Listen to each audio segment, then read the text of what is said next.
Bismillahirrahmanirrahim. Assalamualaikum warahmatullahi wabarakatuh. Innal hamdalillah nahmaduhu wa nasta'inuhu wa nastaghfiruh wa na'udzu billahi min syururi anfusina wa min sayyiati a'malina may yahdihillahu fala mudilla lahu wa man yudlil fala hadiya lahu. Asyhadu an la ilaha illallah wa la syarikalah wa asyhadu anna Muhammadan abduhu wa rasuluh. Ya ayyuhallazina amanu taqullaha haqqa tuqatih wa la tamutunna illa wa antum muslimun. Ya ayyuhan nasu taqu rabbakumul ladzi khalaqakum min nafsin wahidah wa khalaqa minha zawjaha wa batha minhuma rijalan katsiran wa nisaa. Wattaqullaha allazi tasaaluna bihi wal arham innallaha kana 'alaikum raqiba. Ya ayyuhallazina amanu taqullaha wa qulu qawlan sadida yuslih lakum a'malakum wa yaghfir lakum dzunubakum wa may yuti'illah wa rasulahu faqad faza fawzan 'azima. Amma ba'du fa inna asdaqal hadisi kitabullah wa khairal hadi hadi Muhammad sallallahu alaihi wasallam wa sharral umuri muhdatsatuha fa inna kulla muhdatsatin bid'ah wa kulla bid'atin dhalalah wa kulla dhalalatin finnar. Summa ba'du, kita lanjutkan pelajaran kita tentang fikih muyassar ini ya, dalam kitab yang ke-9 yaitu kitab nikah ya dan cerai atau talak ya. Coba kita ingin bahas ke bab yang selanjutnya yaitu zihar. Zihar dan hukumnya. Secara bahasa, zihar diambil dari kata az-zahr yang berarti punggung. Secara syariat, zihar adalah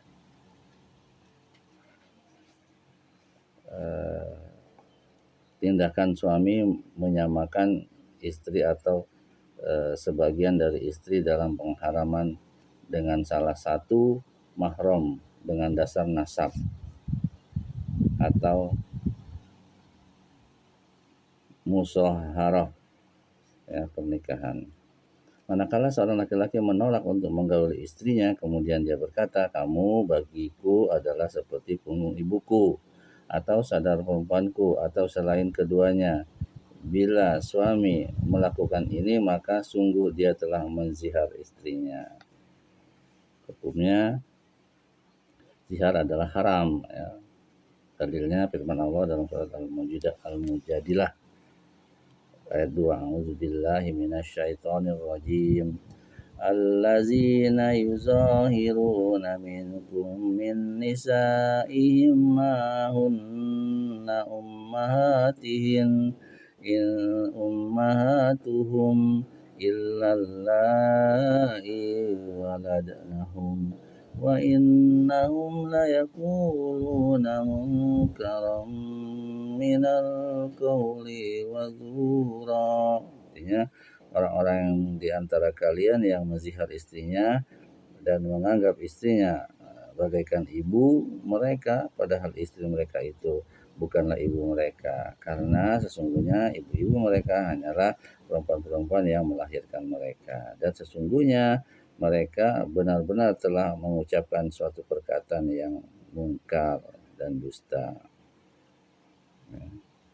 Dahulu zihar di zaman jahiliyah adalah talak. Nah, lalu ketika Islam datang, maka Islam mengingkarinya dan menganggapnya sebagai sumpah yang bisa ditebus dengan kafarat ya, sebagai kemudahan dan rahmat Allah tabaraka wa ta'ala kepada hambanya. Gitu ya. Banyak sekali ya tentang zihar ini. Dalilnya juga ada dalam surat Al-Mujadilah ayat 3 dan 4 ya. Kemudian kita lanjutkan ke yang berikutnya yaitu hadanah, mengasuh anak ya, dan hukum-hukumnya. Definisi hadanah atau hadonah ya, hukum dan siapa yang berhak. Secara bahasa, Al-khadana adalah mendidik dan mengurus anak.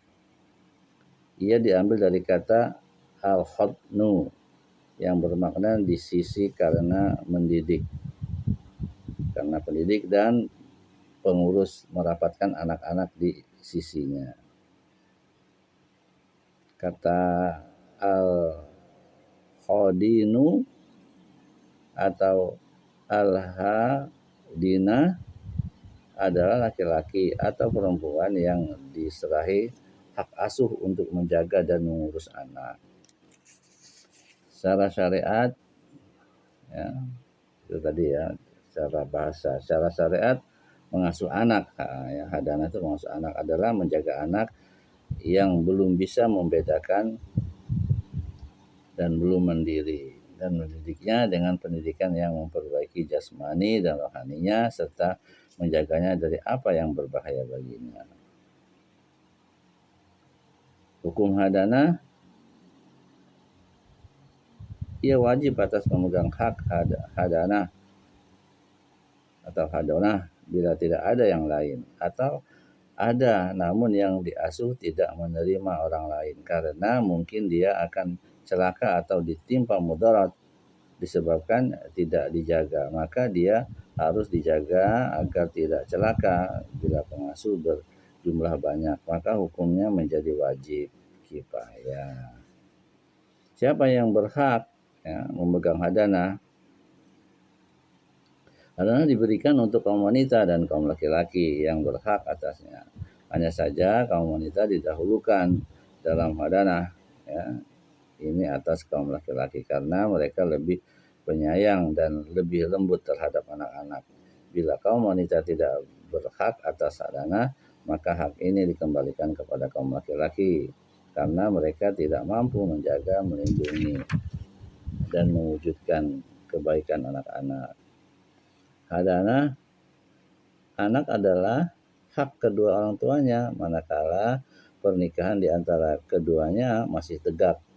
Namun bila keduanya berpisah, maka hadana jatuh ke tangan ibu selama dia tidak menikah dengan laki-laki yang asing bagi si anak. Berdasarkan sabda Nabi SAW kepada wanita yang ditalak suaminya sementara suaminya hendak mengambil anaknya darinya. Anti ahakku bihi ma lam tankihi. Kamu, wahai ibu, lebih berhak dengan anak tersebut selama kamu belum menikahi lagi. Diriwayatkan oleh Ahmad bab 2 halaman 182, Abu Daud nomor 2206 dan Al-Hakim bab 2 nomor halamannya 207. Beliau mensyahihkan dan Az-Zahabi menyetujuinya. Dihasankan oleh Al-Albani dalam Irwa Al-Ghalil nomor 2187. Tuntutan hadana adalah menjaga anak yang diasuh, menahannya dari apa yang membahayakannya, mendidiknya sampai dewasa, melakukan hal-hal yang merupakan kebaikan baginya, berupa mengurusi makanan, minuman, mandi, kebersihannya lahir dan batin, memperhatikan tidur dan bangunnya, dan mengurusi semua keperluan dan keinginannya. Tuh ya. Jadi benar-benar dia bertanggung jawab ya terhadap anak yang dia asuh, apalagi dia mengambilnya ya. Tapi yang paling berhak itu adalah ibunya. Ya. Bagian yang kedua, syarat pengasuh dan penghalang hadana. 1, syaratnya ya Islam, sehingga tidak ada hak hadana bagi orang kafir atau atas muslim, karena orang kafir tidak memiliki kekuasaan atas muslim. Di samping itu dikhawatirkan anak yang diasuh akan terfitnah pada agamanya dan pengasuh mengajaknya untuk keluar dari Islam.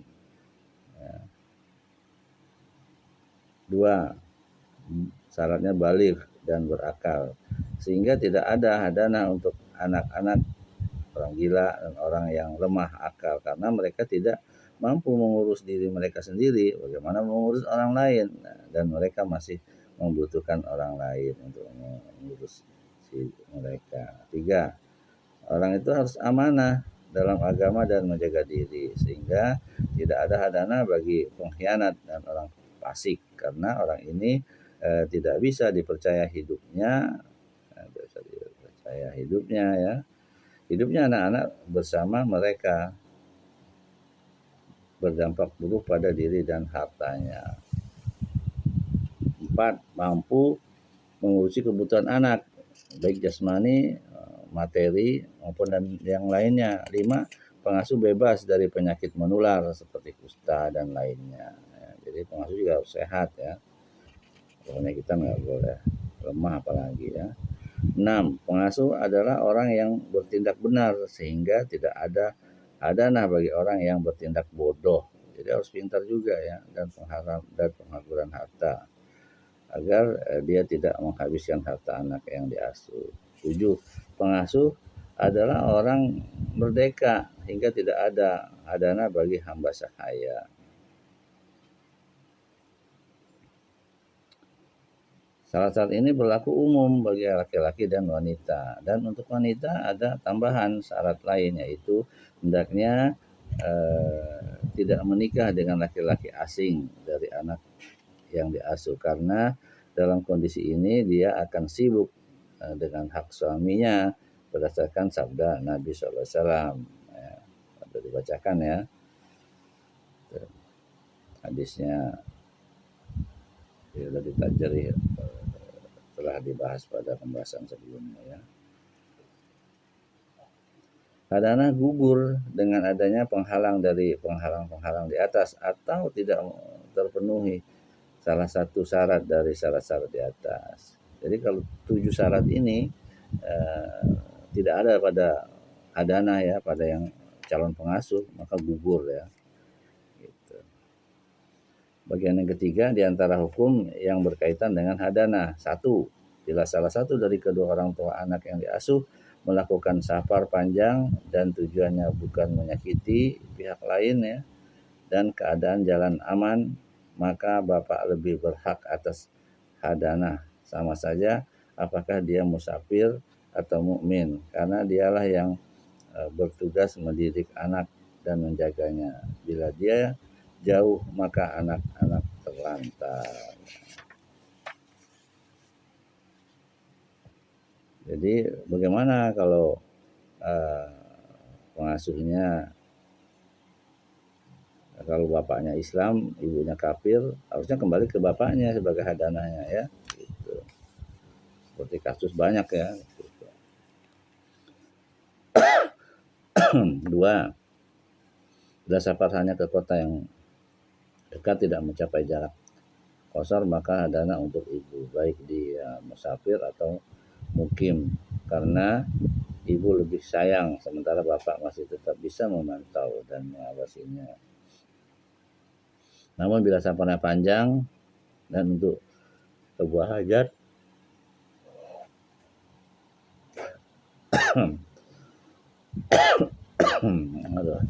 ya, sementara keadaan jalannya pun tidak aman, maka adalah untuk yang tinggal dari keduanya. 3. Hadanah selesai saat umur 7 tahun. Setelah itu anak laki-laki diminta memilih di antara bapak ibunya, lalu dia diasuh oleh pihak yang dia pilih berdasarkan sabda Nabi Sallallahu Alaihi Wasallam.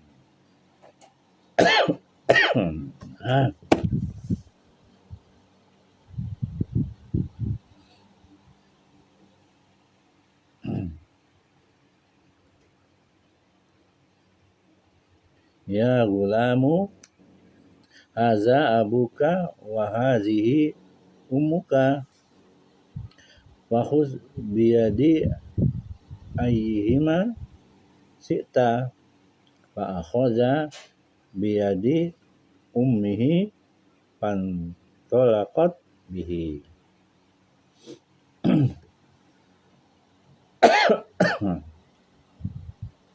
Artinya, hai anak kecil, ini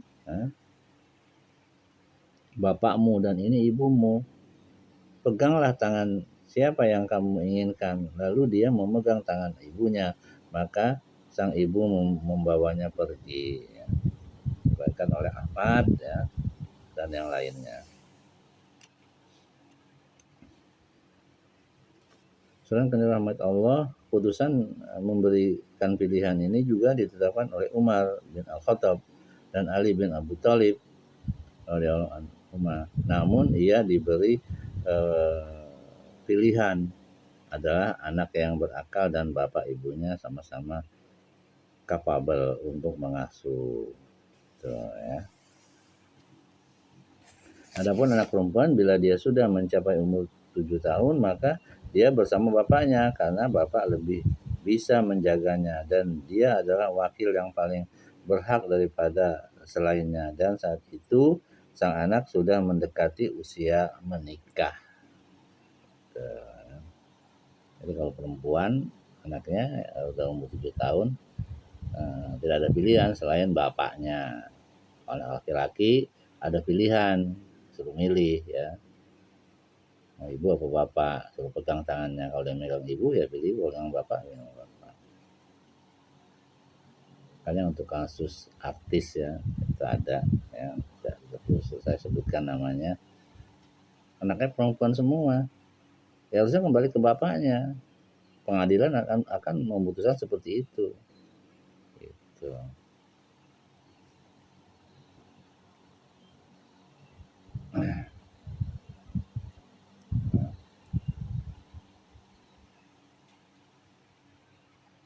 Selanjutnya nafkah.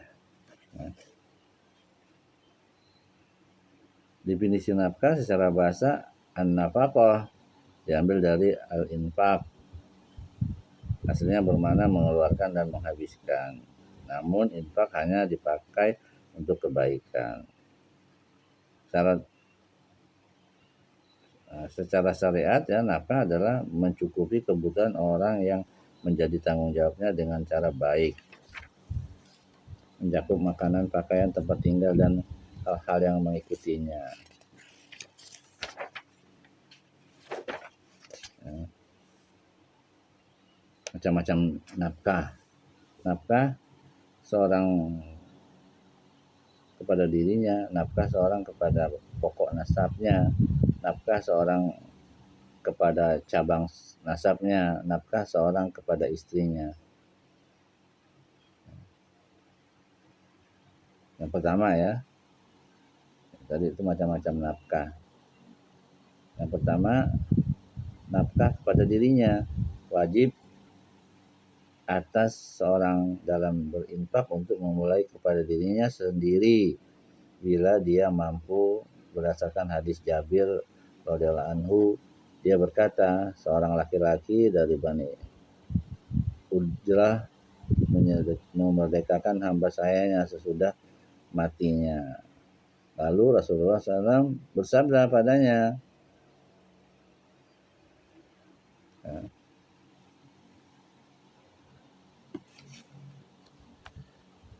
ibda binafsika fatasaddaq alaiha fa'in padola syai'un fali ahlika fa'in padola an ahlika syai'un falizi qorobatik, dan seterusnya ya. Ini diriwayatkan oleh Muslim nomor 997. Mulailah dengan dirimu dan bersedekahlah kepadanya, lalu bila masih ada sisa maka kepada keluarganya, lalu bila masih ada sisa maka untuk kerabatmu, dan seterusnya. Itu yang pertama ya, nafkah kepada dirinya sendiri. Kedua, nafkah seseorang kepada cabang nasabnya, wajib atas bapak dan jalur ke atas yakni kakek dan seterusnya menafkahi anaknya, dan jalur ke bawah yakni cucu dan seterusnya, berdasarkan firman Allah Azza wa Jalla, wa alal mauludi lahu rizquhunna wa kiswatuhunna bil ma'ruf Ya, Al-Baqarah ayat 233. Dan kewajiban ayah memberi makan dan pakaian kepada para ibu dan orang yang dengan cara yang ma'ruf. Ya. Ayat ini mewajibkan kepada bapak untuk memberi nafkah penyusuan anaknya berdasarkan hadis Aisyah radhiyallahu anha bahwa Hindun binti Utbah berkata, "Ya Rasulullah, inna Aba Sufyana rajulun syahihun atau syahihun walaisa yu'tini ma yakfini wa waladi illa ma akhadtu minhu wa huwa la ya'lamu faqal khudhi ma yakfiki wa waladaki bil ma'ruf." Wahai Rasulullah, sesungguhnya Abu Sufyan adalah laki-laki yang kikir, pelit ya. Dia tidak memberi nafkah yang cukup bagiku dan anakku, kecuali nafkah yang aku ambil darinya dalam keadaan dia tidak tahu. Maka Rasulullah menjawab, ambillah dengan cara baik apa yang cukup untuk dirimu dan anakmu. Ya. Mutafaqun alaih ya. Bukhari nomor 2011 dan Muslim nomor 1314. Itu yang kedua ya. Abu Sufyan itu orang kaya ya. Ketiga, nafkah seorang kepada pokok nasabnya. Nafkah yang kedua orang tua wajib atas anak-anak mereka berdasarkan firman Allah Tabaraka wa Ta'ala berikut. Dalam surat Al-Luqman ayat 15. A'udzubillahi syami'ul alim minasyaitonir rajim. Wasahibhuma fid dunya ma'rufa. Dan pergaulilah keduanya di dunia dengan baik. Juga dari yang lain surat Al-Isra ayat 23. Wabil walidaini ihsana. Dan hendaklah berbuat baik kepada kedua orang tua. Termasuk berbuat baik adalah dengan menafkahi mereka.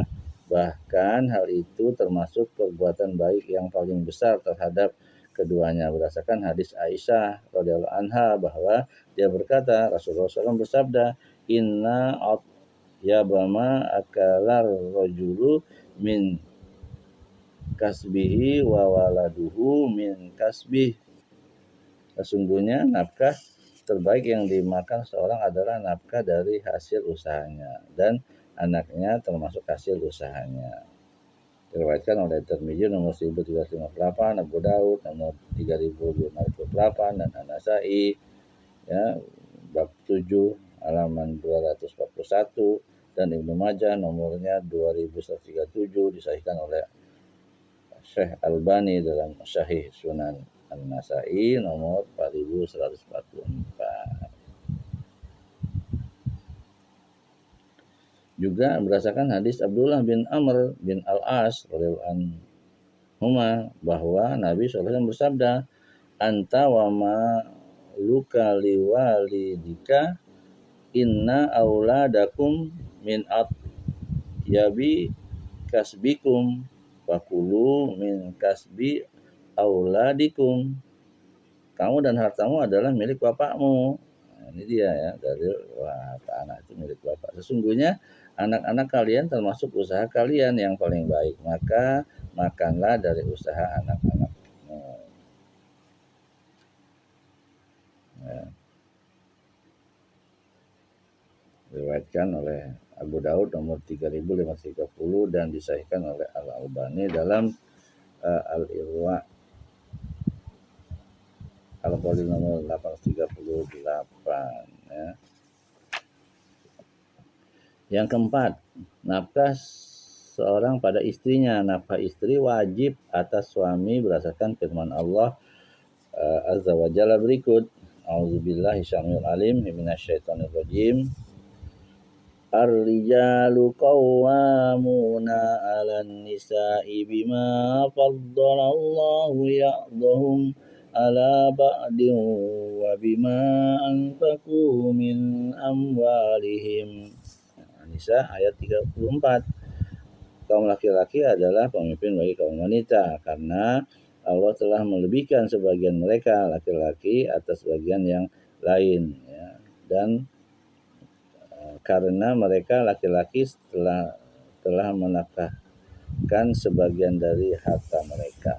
Makanya kenapa ahli waris laki-laki itu 2 bagian sedangkan yang wanita 1 bagian. Nah ini tadi, ya. Karena wanita 1 bagian karena dia nanti akan dinafkahi oleh laki ya, oleh suaminya. Kenapa laki-laki 2 bagian dalam hak waris? Karena dia akan menafkahi istrinya nanti ya, gitu. Jadi bukan untuk dirinya sendiri.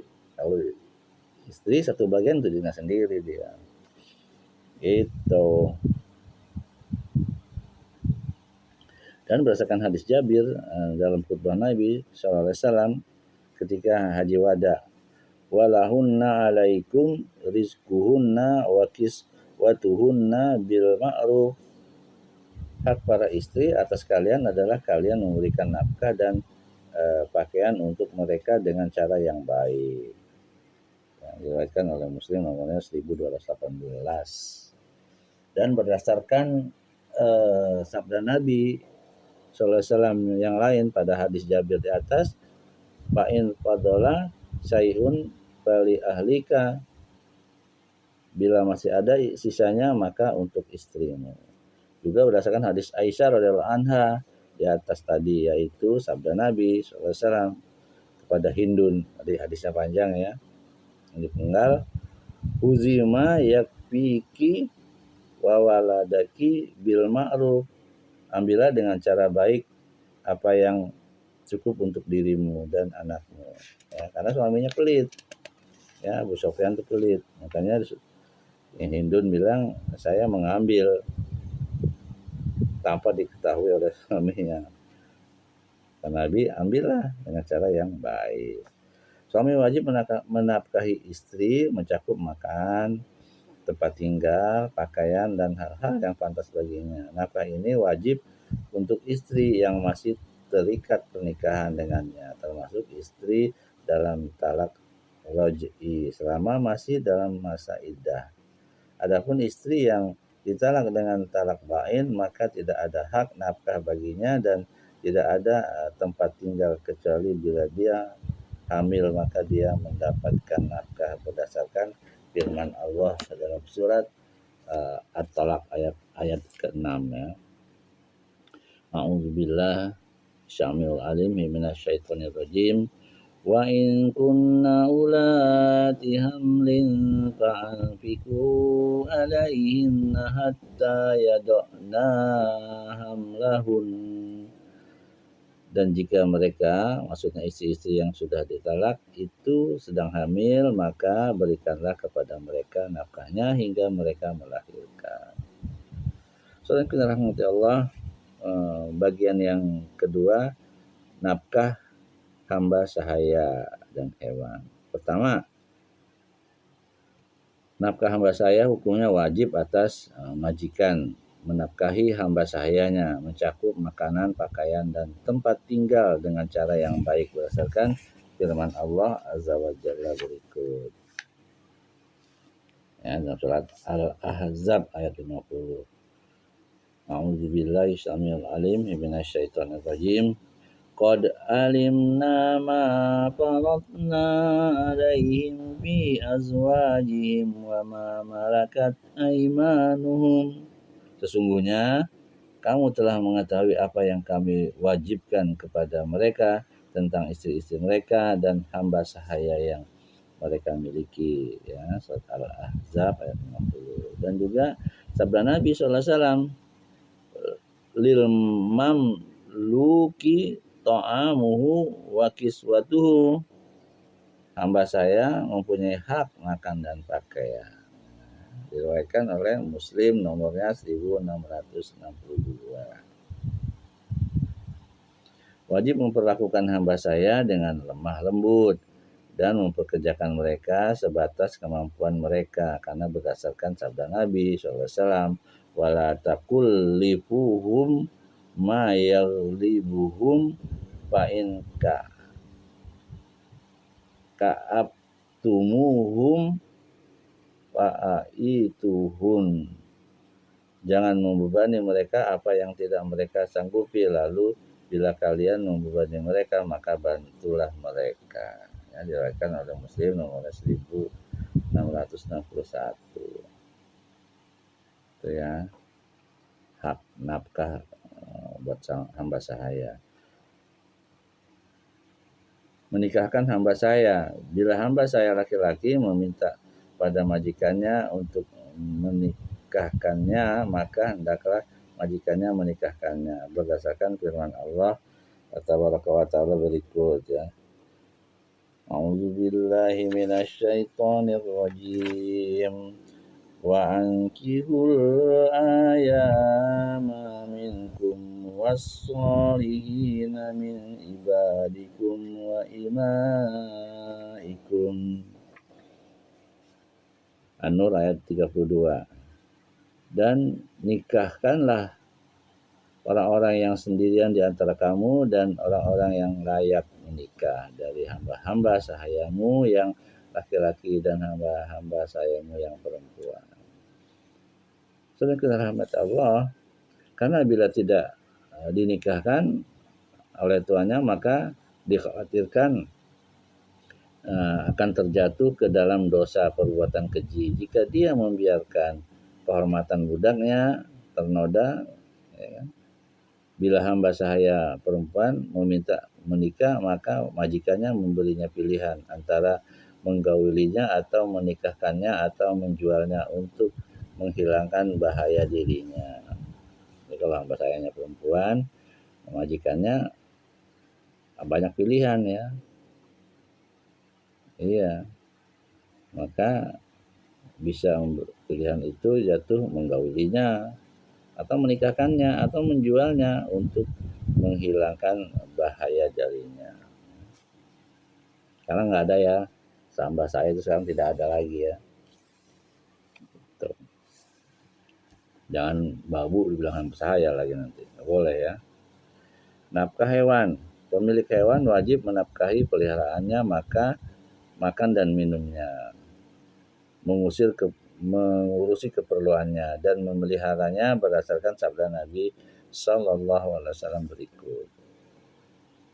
Dakhalatim ra'atun narofi hirratin robatatha fala hiya at'amatha wala hiya arsalatha ta'kulu min khasyasil ardi hatta ma tathaslan. Seorang wanita masuk neraka karena seekor kucing yang diikatnya. Dia tidak memberinya makan dan dia tidak pula melepaskannya sehingga ia bisa makan serangga tanah sampai akhirnya ia mati dalam keadaan haus, dalam keadaan kurus karena kelaparan. Hati-hati ya, nyara binatang ya, tidak memberi makannya. Tapi kalau tidak dilepas, diikat malahan ya, tidak diberi makan, akhirnya mati. Jadi ada orang masuk neraka karena peliharaannya ya, binatang ya. Ada juga orang masuk surga karena memberi makan binatang ya, seperti pelacur ya, memberi makan pelacur memberi makan anjing yang kehausan ya. Kemudian pelacur itu mati ya, masuk surga dia.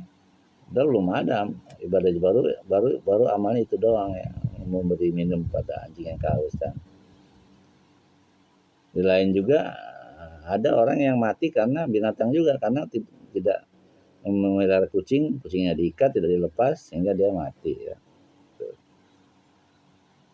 Itulah kekuasaan Allah ya. Jadi banyak sekali kemudahan-kemudahan dari Allah ya. Tentunya lebih banyak kemudahannya ya. Karena setiap kita beramal baik maka akan dilipat gandakan 10 kali, 70 kali, bahkan 700 kali, bahkan tak terhingga kalau kita berbuat baik ya. Gitu. Tapi kalau kita berbuat jahat, satu dibalas dengan satu kejahatan yang setimpal ya, tidak akan berlebihan. Jadi kalau ada orang muslim masuk neraka, itu Masya Allah kebangetan banget jahatnya ya. Nggak ada amal. Atau mungkin dia beramal ria.